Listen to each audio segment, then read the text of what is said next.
recorder was already running when Andre Whitlock turned around.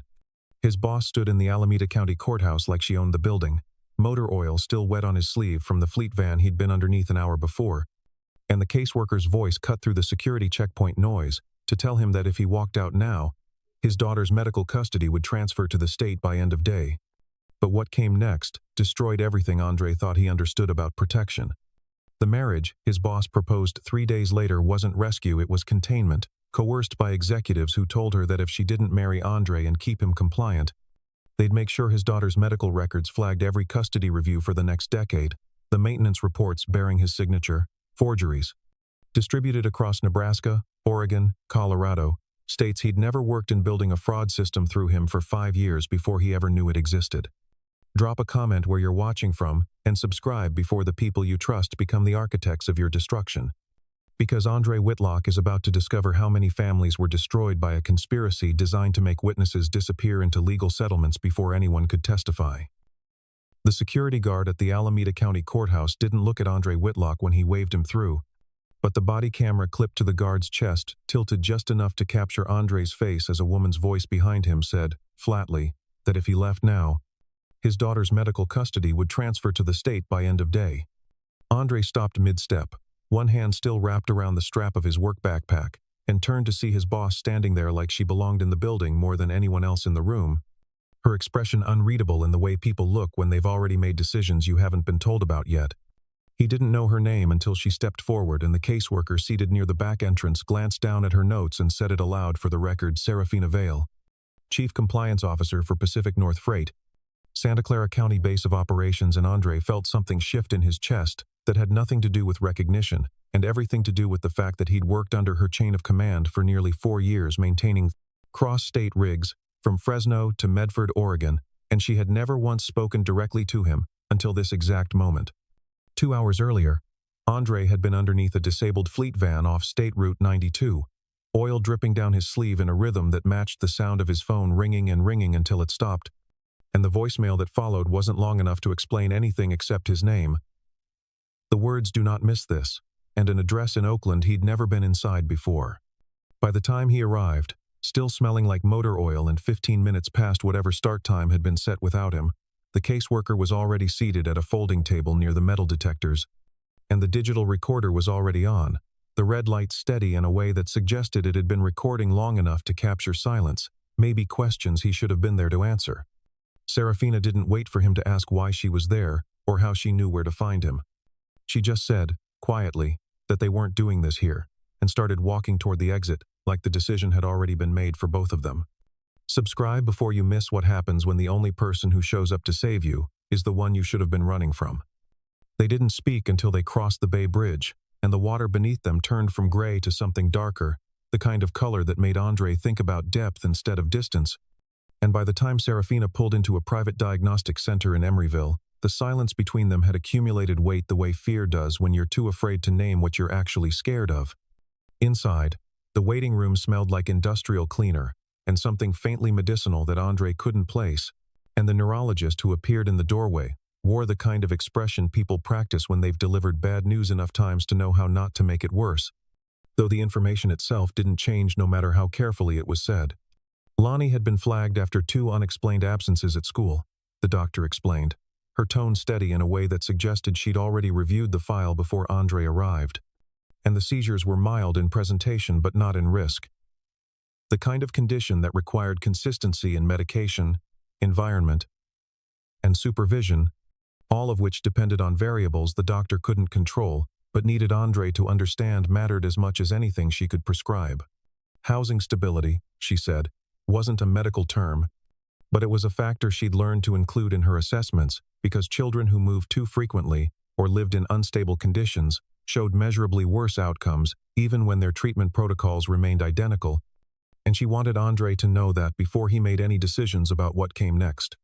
Andre nodded while Serafina stood near the window staring at the parking lot below like she was calculating something he couldn't see, her posture straight in the way people stand when they're used to being watched. And when the doctor finished and left them alone in the exam room, Serafina turned to him with the same expression she'd worn in the courthouse, unreadable, deliberate, already 3 steps ahead of wherever he was trying to catch up to. In the parking lot, Under the flat gray sky that hadn't changed since morning, she finally spoke. Your landlord in East Palo Alto filed an emergency vacancy notice yesterday. Andre felt something tighten in his chest, the kind of pressure that comes before understanding, and he heard himself ask how she knew that before he'd fully processed what it meant for someone like her to have that information in the first place.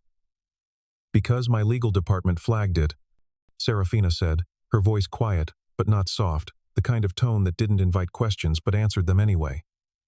Along with your payroll deductions, and your travel logs, and your maintenance reports. That was the first moment the story cracked open, but not wide enough for him to see inside it. Serafina didn't call it a proposal, and Andre didn't mistake it for one. What she said, standing in that Emeryville parking lot with her arms crossed and her voice stripped of anything that might sound like sympathy, was that the company's legal department had run projections on what would happen if he lost housing, while his daughter's medical records showed recent neurological instability. And every scenario ended with a custody review he wouldn't survive, not because he was unfit, but because the optics would bury him before the facts ever mattered. She said this, the way someone might explain a weather forecast, inevitable, impersonal, already in motion, and when Andre asked what she expected him to do about it, she told him the only solution that kept Lonnie out of the system was one he probably wouldn't believe until he saw the paperwork, which she'd already had drawn up by an attorney in Redwood City, who specialized in exactly this kind of arrangement. Marriage wasn't romantic terminology in Serafina's explanation. It was a legal instrument, a firewall against the kind of scrutiny that dissolved single fathers under pressure they couldn't withstand alone. And she made it clear this wasn't charity or some delayed expression of workplace attraction, it was damage control. The kind of move you made when all the other options led to worse outcomes and timing mattered more than comfort. Andre stood there trying to process what she was actually saying. And the only question that made it out of his mouth was why she would risk her position for someone she'd never spoken to before today. And Serafina looked at him for a long moment, before answering that she wasn't risking anything. She hadn't already decided to burn down anyway. Which should have been the moment he understood there was more happening than she was willing to explain, but the weight of his daughter's future crushed that instinct before it could fully form. The marriage happened 3 days later in Redwood City, in a county clerk's office that smelled like old carpet and burnt coffee. The kind of smell that suggested the building had been absorbing the same routines for decades without anyone bothering to update anything that wasn't legally required. The fluorescent lights hummed in a pitch that made Andre's jaw ache. And when the clerk asked if anyone objected, the silence lasted long enough for him to hear Serafina's heel tap once against the linoleum floor, impatient or uncertain, he couldn't tell. And he didn't ask, because asking would have required acknowledging that something about this moment felt like crossing a line neither of them had agreed was actually there. No guests, no rings. The clerk misheard both their names and didn't correct herself, and by the time they walked out into the afternoon light, Andre was legally bound to a woman whose motives he didn't understand, and whose protection felt less like safety and more like the kind of trap that doesn't reveal itself until you've already stepped inside. By Monday, Serafina had updated her marital status with HR, and Andre had moved Lonnie into a rented duplex outside Davis, close enough to Sacramento County schools to reset her enrollment before questions could stack. And for the first time in months, his daughter slept through the night without waking up disoriented, but Andre didn't sleep at all, because he kept thinking about the way Serafina had looked at him in that parking lot, like she was solving a problem he didn't know existed yet. And the cost of that solution was something she understood better than he did. The first 2 weeks in Davis felt like watching someone else's life through a window, the kind of normalcy that Andre didn't trust because he'd learned long ago that when things settled too quickly, it usually meant the ground beneath you was about to give way. Lonnie enrolled at Willett Elementary, without the delayed paperwork or follow-up questions he'd been bracing for, and the school counselor who reviewed her medical file only asked if she had a consistent sleep schedule and whether the neurologist's contact information was current, routine questions that felt almost insulting in their simplicity. After months of every conversation carrying the weight of potential catastrophe, the duplex itself was quiet in a way that made Andre aware of how much noise he'd been living with before. Not physical sound, but the constant low-frequency hum of waiting for the next thing to collapse. And when Lonnie asked him one night if they were going to stay here, the question didn't sound like hope so much as a test to see if he'd lie to her again about stability he couldn't guarantee. Serafina updated her marital status with HR on the Monday after the ceremony, and the confirmation email arrived in Andre's inbox before he'd even finished his first route inspection that week. The kind of efficiency that should have felt reassuring but instead made him wonder how many people had been waiting for that notification and why it mattered enough to process within hours instead of the usual payroll delays he'd come to expect.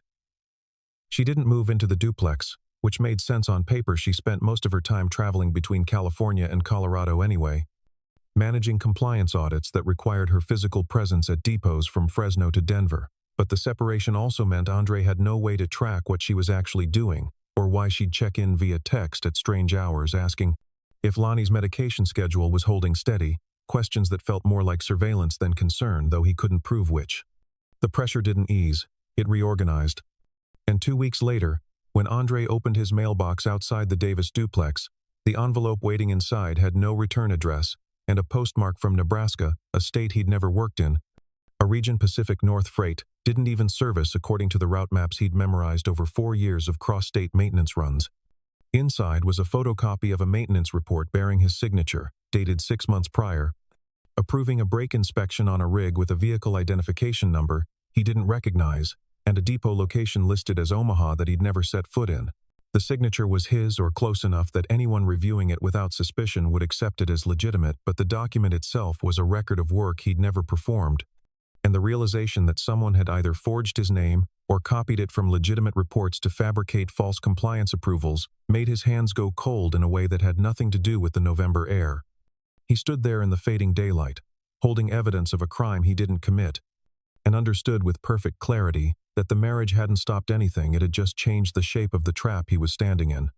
Andre didn't tell Serafina about the Nebraska envelope right away, not because he didn't trust her, but because showing her evidence of forged documents felt like admitting he'd already decided she might be complicit, and he wasn't ready to cross that line when she was the only reason his daughter still slept in a stable home instead of a state-supervised facility.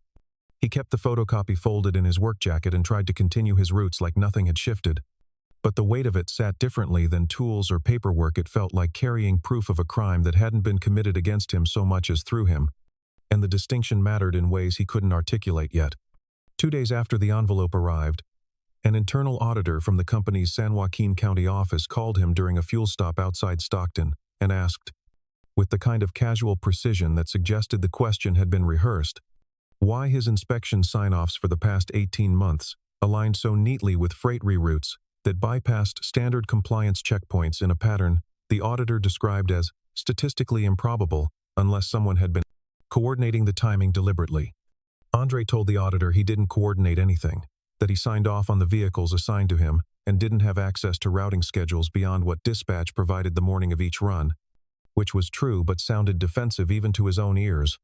And the auditor thanked him for his time in a tone that made it clear the conversation was being recorded and would be reviewed by people whose job was to find inconsistencies in exactly this kind of explanation. Serafina called him 20 minutes later, before he'd even pulled back onto the highway, and told him not to answer any more questions without her present, that auditors were trained to extract admissions from people who thought cooperation would protect them, and silence, uncomfortable as it felt, was the only response that didn't give investigators material to build cases they'd already decided to pursue. Andre wanted to ask her how she knew about the call so quickly, but the question died in his throat because the answer, whatever it was, would force him to choose between believing she was protecting him and believing she was tracking him, and he wasn't ready to know which one was true.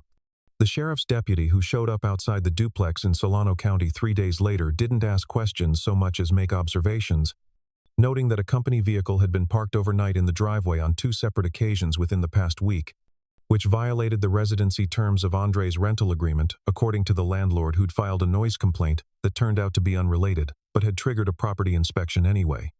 The deputy asked if Andre was aware that commercial vehicles weren't permitted in residential zones after 10 p.m.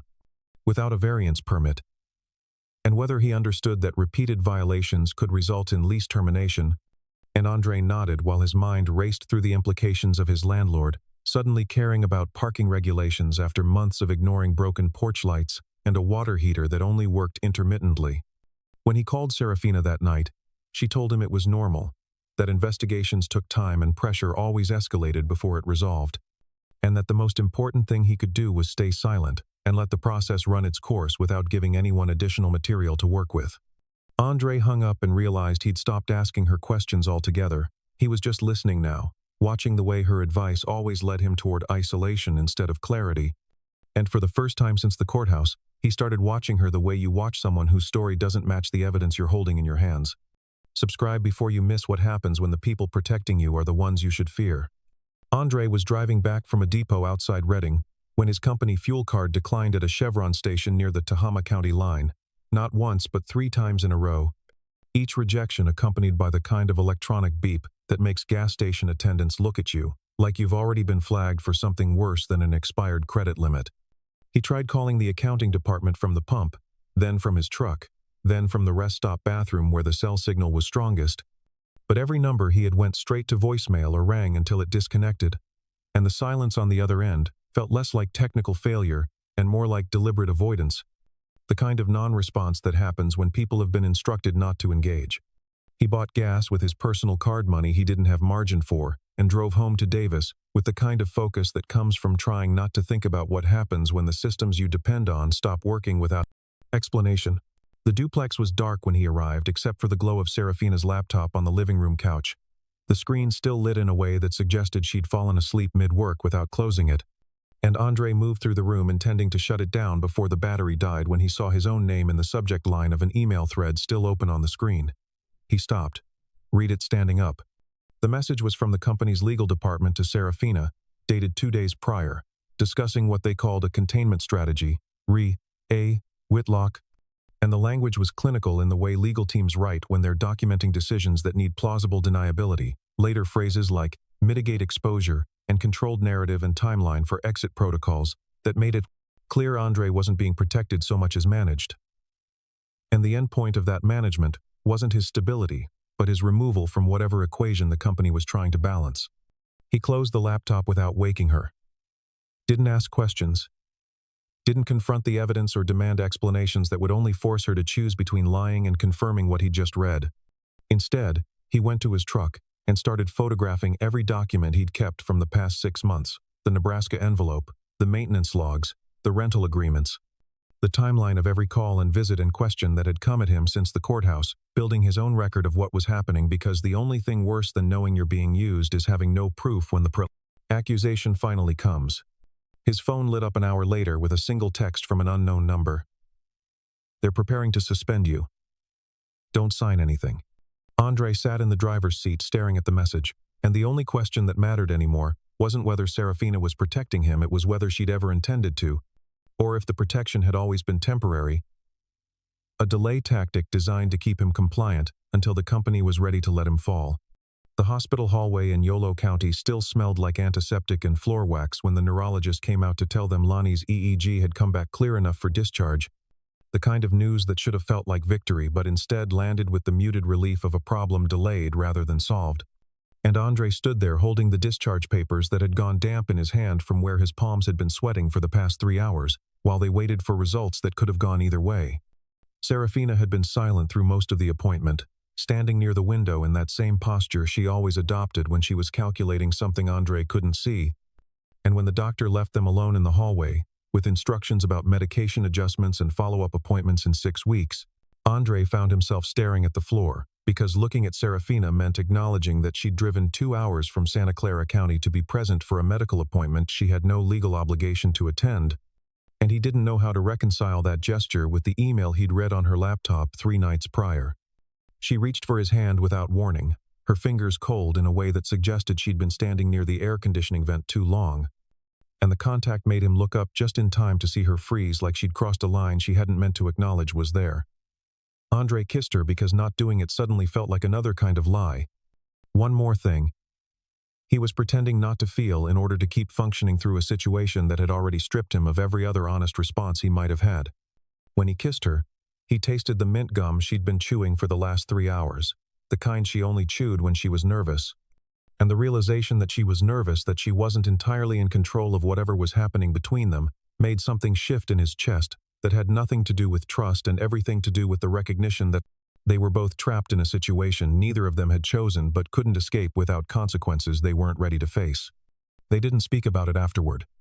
Serafina stepped back, smoothed the front of her jacket in a gesture that looked automatic, and told him she'd follow him back to Davis to make sure Lonnie settled in okay, which was the kind of offer that sounded reasonable but felt like surveillance.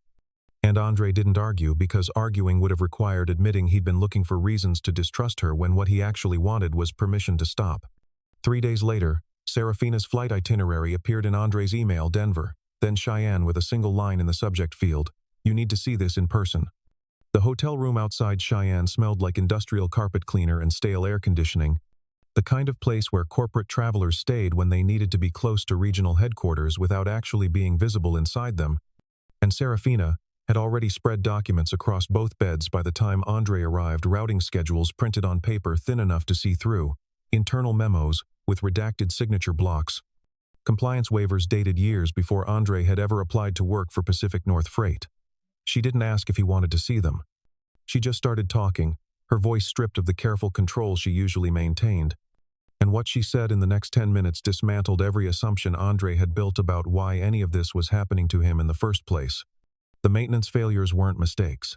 They were engineered, deliberate, structural decisions made by executives who understood that logistics operations running through lower visibility corridors could bypass standard oversight if the right person's signature appeared on compliance documentation frequently enough to establish pattern without triggering automated review systems. The company had been running a shadow routing program for at least 5 years, moving high-risk freight through routes that avoided state inspection stations by timing shipments to coincide with maintenance windows Andre had approved. And the genius of the system wasn't that it hid the violations, but that it distributed accountability so thoroughly that no single person could be held responsible for the whole operation without implicating dozens of field technicians whose names would never make headlines even if the scheme collapsed. Andre stared at the routing schedules, then at his phone, a photo of Lonnie asleep in her new room in Davis, finally stable.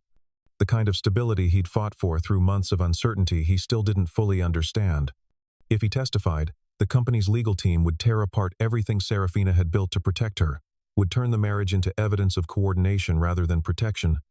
And Lonnie's medical history would become the weapon they used to prove Andre had motive to falsify compliance documents in exchange for job security he couldn't afford to lose. If he stayed silent, the system would keep running, and someone else's child would pay the price his daughter had narrowly escaped, maybe not this year, but eventually, because freight violations didn't stay theoretical forever.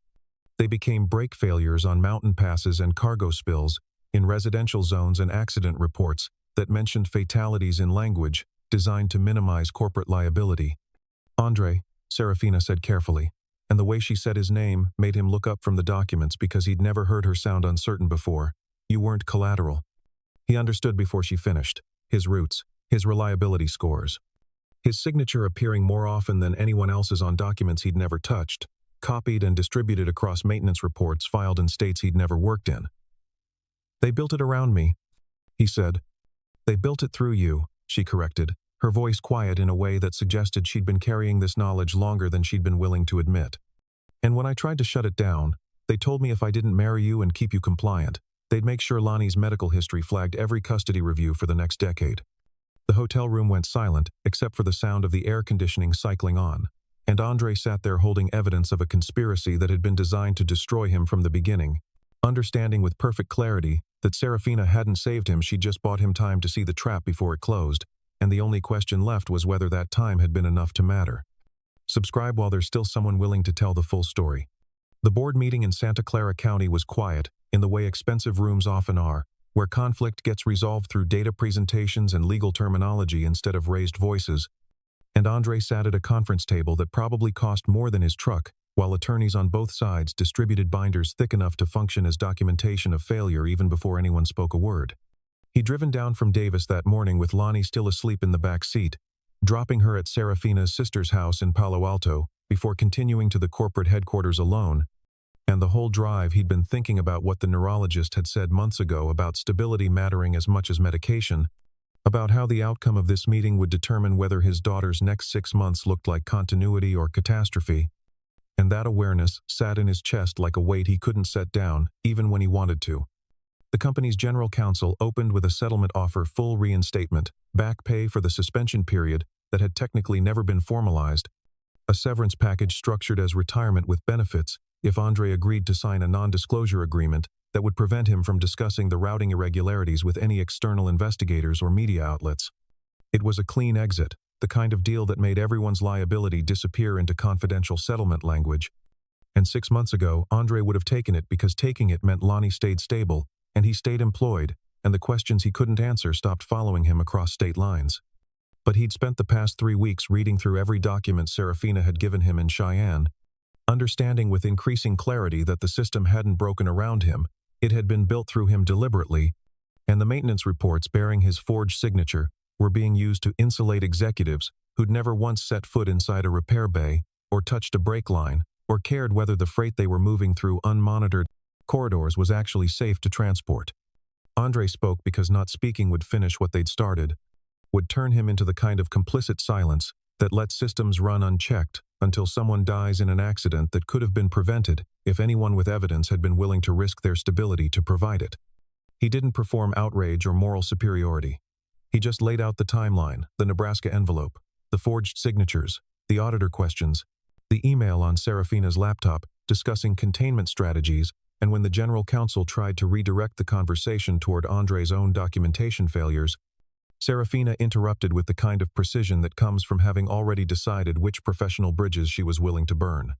She presented internal emails showing that the routing program had been approved at the executive level 5 years prior, that compliance waivers had been pre-signed by board members who understood the liability exposure, but had calculated the profit margins were worth the risk, and that Andre's signature had been selected specifically because his reliability scores made him the least likely candidate to trigger suspicion if his approvals appeared across multiple state jurisdictions.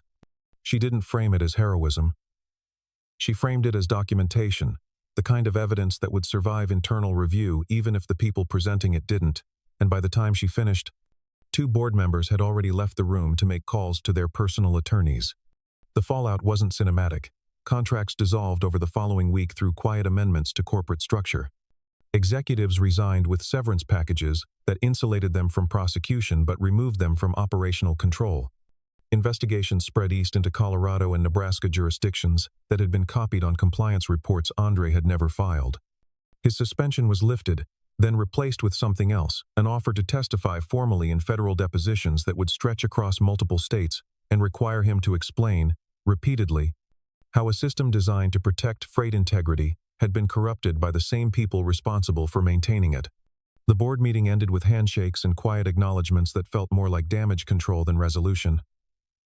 But when Andre walked to his truck in the Santa Clara County parking garage, he found his windshield shattered in a pattern that suggested deliberate force rather than random vandalism, and a USB drive duct-taped to the steering wheel. The label, written in block letters with a black marker, read, "Omaha, Portland, boys. You only testified about California." Sacramento Valley Station smelled like diesel and rain when Andre arrived with Lonnie asleep against his shoulder, her weight having gone heavy in that specific way that meant she'd been fighting exhaustion for hours before finally giving in, and he stood on the platform watching the train heading east idle at the gate, while people around him moved with the kind of purpose that comes from knowing exactly where they're going and why. The subpoena had arrived 2 days after the shattered windshield, delivered by a federal marshal who'd waited in the Davis duplex driveway until Andre came home from a route inspection, and the language inside had been precise about what was being requested testimony regarding interstate freight violations spanning 7 states. Depositions scheduled across 3 months in jurisdictions that stretched from Omaha to Portland to Boise, the same cities that had appeared on the USB drive still sitting in an evidence bag at the Yolo County Sheriff's Office because Andre had turned it over the same night he'd found it, rather than risk being accused of withholding material relevant to an ongoing federal investigation. The platform lights flickered against the wet concrete, throwing shadows that made the waiting passengers look less solid than they probably were, and Andre shifted Lonnie's weight carefully, while his free hand stayed in his jacket pocket where the subpoena was folded into quarters, the paper already softening from where he'd been carrying it against his chest for 48 hours, without deciding what compliance actually meant. Testifying would pull him away from Davis for weeks at a time, would turn Lonnie's stability back into a variable he couldn't control, while legal teams cross-examined his credibility and turned his marriage into evidence of coordination instead of protection. But staying meant watching the system continue running through other people who didn't have the documentation he'd spent months collecting, who wouldn't survive the scrutiny he'd barely managed to withstand. And the choice between protecting his daughter and preventing the next disaster felt less like a moral decision and more like being asked which kind of failure he could live with afterward. Serafina stood near the ticket counter, far enough away that it looked coincidental but close enough that Andre could feel her watching, the same way you feel someone's gaze at a funeral. And he didn't turn to look because looking would have required acknowledging that she'd driven up from Santa Clara County to be present for a decision she wasn't going to make for him. The train's brakes released with a hiss that cut through the rain, and somewhere behind him a conductor called final boarding for passengers heading east. And Andre realized with perfect clarity that some stories don't end where you expect them to, they stop, where a choice becomes unavoidable, where staying or leaving both carry consequences you can't predict but have to accept anyway. Lonnie stirred against his shoulder without waking, and Andre thought about what the neurologist had said about stability, about what Serafina had risked to give him time to see the trap before it closed, about the Nebraska envelope and the forged signatures and all the evidence sitting in boxes that would either matter because someone testified or disappear because no one did. The train doors stayed open. The platform stayed lit. And Andre stood there holding his daughter while the decision waited, understanding that witness testimony only matters if the witness shows up, and that silence, however justified it feels in the moment, is still the thing systems count on when they need accountability to evaporate into legal settlements and confidential agreements that make everyone's liability disappear. And if you're still here, it's because you understand why staying matters, especially when the system counts on none of them staying. And the only thing worse than the cost of speaking is the cost of the silence that comes after.